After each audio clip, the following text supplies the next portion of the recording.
why things are happening in such an unfortunate way. It's a very complex situation which starts from not just from this age, but even before that. We have had incidents in Mahabharata. Arjun mentions about it. He is not ready to fight the war because he feels if he does, the women will be polluted, and as a result, Vanshankaras will be born, and all our culture will be gone in the process. Even the basic kriyas like giving the pindas and all, even that will be lost in due course of time. And now we are seeing, we are just not even the first leg of Kali Yuga, and it's already going, it's already disappearing.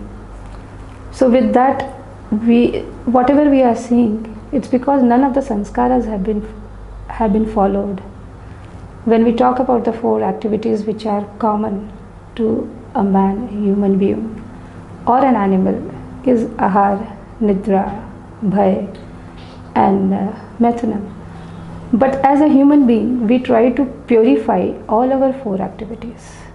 When it comes to ahar, we purify it by offering it to the Lord and taking the prasadam. When it comes to nidra, we take rest because we have to rejuvenate ourselves for serving Him again. And when it comes to bhay, we have a house. We don't plan for big palaces and all. We need to have a shelter so that we are well protected. We take care of our body so that we are able to keep our body and soul together to serve Him. And same way, we procreate because we want to have devotee children to serve Him further and to pay the debts that we are born with.